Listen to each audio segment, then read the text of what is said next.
Hello everyone, it's Christine here and I am back for our stitch along, and today we are going to be doing another version of hem stitch. So we did the antique version down here yesterday, and today we're going to be doing the serpentine version. So I've done what I did down here and removed, pulled out the horizontal threads and just left the vertical threads between the two blue stripes. Unlike yesterday, we're going to start on the left, and I've just marked the area so that I do an equal area as below. So I've just used my friction marker to put some little marking spots in so I know where I am starting. So what we're going to start by doing is putting a little anchoring stitch in near the bottom, and just do a little back stitch to start off, which I'll do there. And so then we're going to take the needle from the right to the left behind the number of threads we want to gather up, and they recommend we do an even number so that we can evenly divide them in half. But I think I'm going to do what I did yesterday and actually just do it by eye. So I'm going to bring my needle back behind the threads that I'm going to take as my first little bundle. And I'm going to pull the thread firmly until the bundle, and then we're going to take the needle to the back, just to the right of the last thread. Okay, so I'm going to take the needle to the back here and re-emerge directly below through the fabric. In fact, I need to have my needle going below that little thread, so we're not making a loop there. We're just pulling our bundle nice and tight. So now makes a little, it's got the thread coming across, going around, and then coming down to here. Now we're going to take approximately the same number. Again, I am just working by eye, so hopefully it looks okay.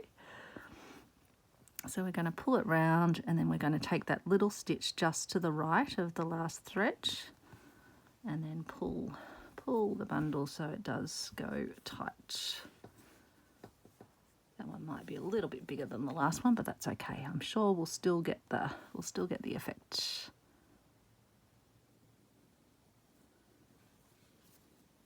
Then again, we'll do our next bundle. And we'll take our little stitch, and then we'll do in fact, I needed not to have my needle, I need to have my thread underneath when I'm pulling it through, so I don't get a loop.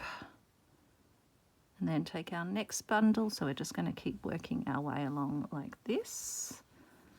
And then put our stitch in just to the right of the bundle, underneath the thread, and then take our next bundle. Again, you can count if you are really sort of particular about making it really even. I'm just keen to practice the technique for now. And I think it would get a bit tedious for you if I was counting all these tiny little threads. And I don't want to be tedious.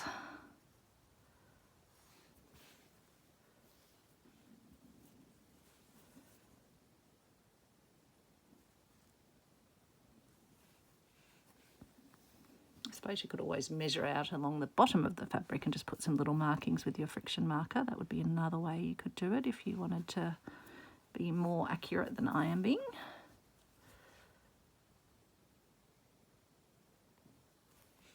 And the reason they suggest getting an even number of threads is so that when you divide it by 2, when we come back the other way, that you're not ending up with uneven bundles.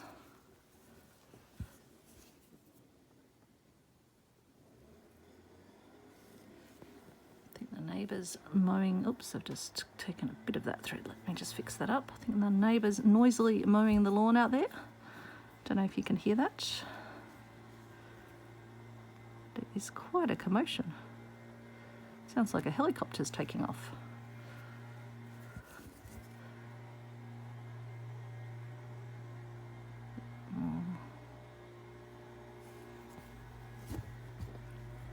If you can't hear that, it's amazing. But I'm going to persevere, so hopefully you can hear me.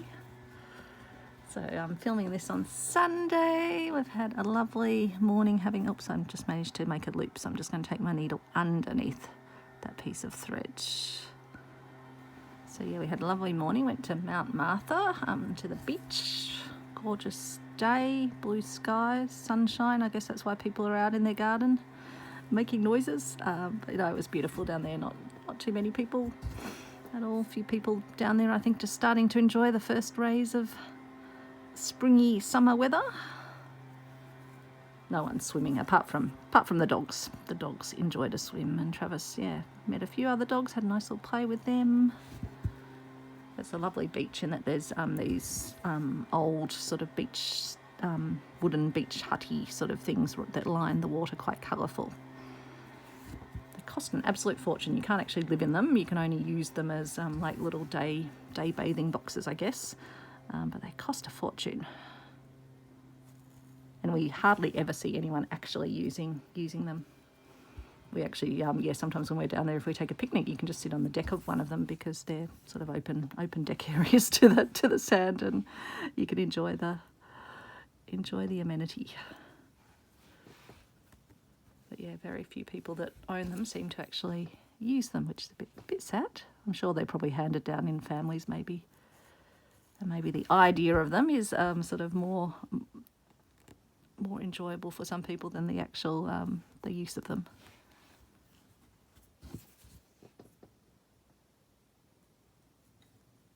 It's probably, if you're coming from like central Melbourne, it would take you quite a while to get down there. We're lucky we're already part of the way there, so it doesn't take us too long. So I'm just making my little bundles, passing the thread through, and the main trick is to make sure when you take that little stitch down that you're going underneath the thread so you don't get a loop where you don't want one. And then just pulling it nice and tight. And you get this nice little, I don't know why that one's sitting a bit higher up, but you get the nice little wavy sort of pattern from the thread down the bottom. It's quite nice.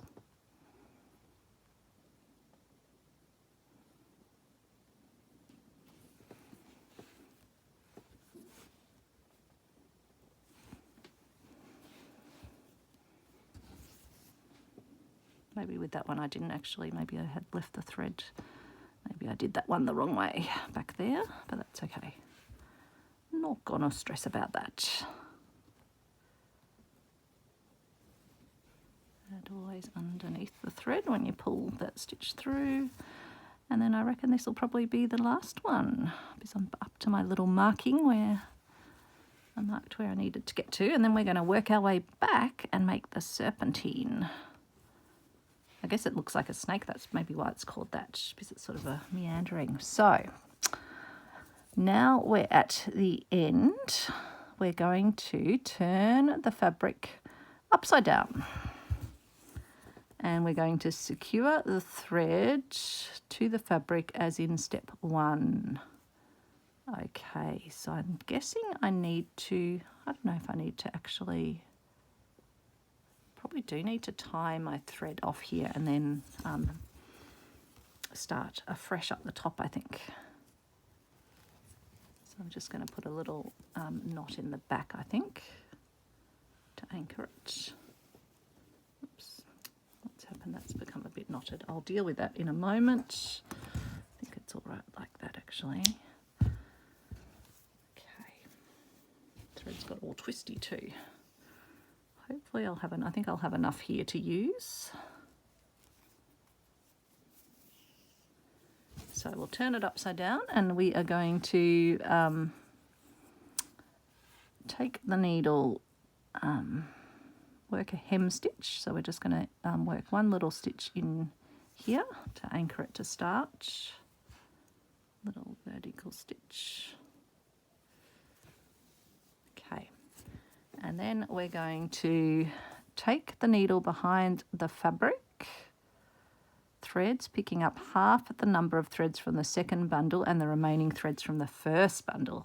So this is where we start to pick up again, for me, it's going to be approximate because I'm not counting threads. Life is too short for counting threads, I think. So we're going to do that.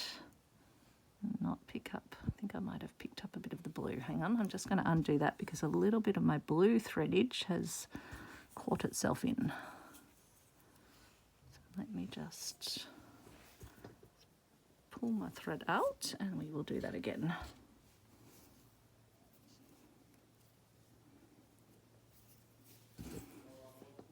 Okay, so we're going to take our needle behind those two bundles, not catching the thread underneath, and then we're going to do exactly the same process of putting a little anchoring stitch in down here.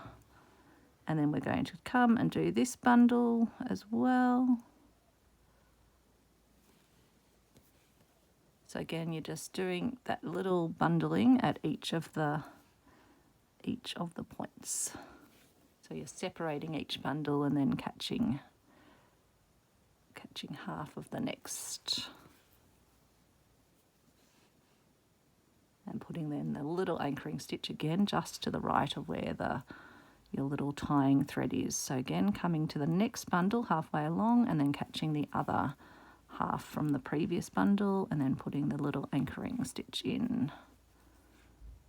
And then coming along to the next, catching all the previous half and putting the anchoring stitch in.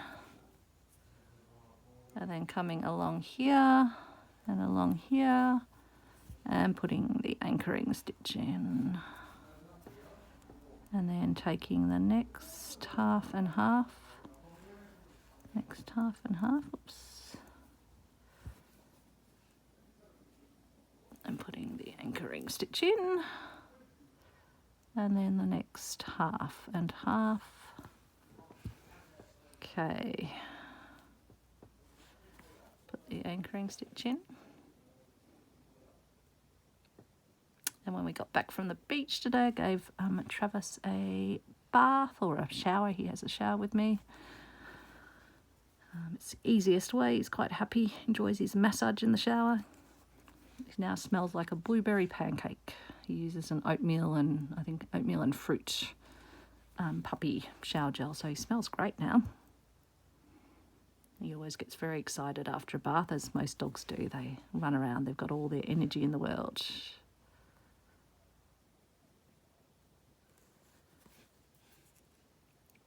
Okay, and then the next two half bundles. Isn't it lovely? That is actually a really beautiful effect. I might be being won over by the hem stitch. I wasn't convinced the first time around, although as I looked at it I thought, oh, it could be nice to include in little slow stitch projects.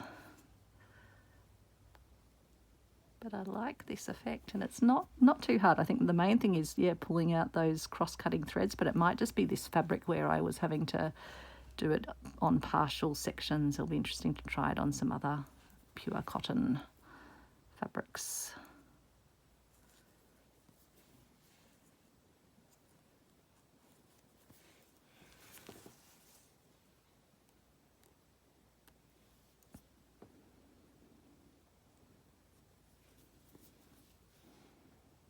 And I think it's definitely easier doing in the hoop. When I was doing it yesterday, I didn't have it in the hoop, but it's definitely easier, I think, doing it hooped.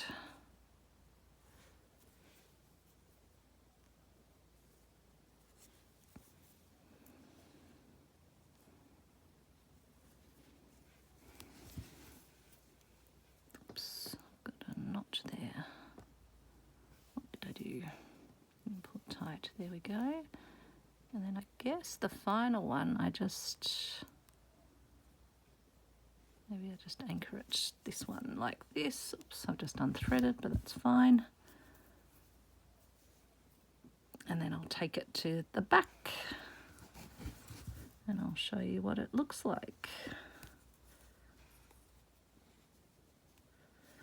And I'll just tie that off over here.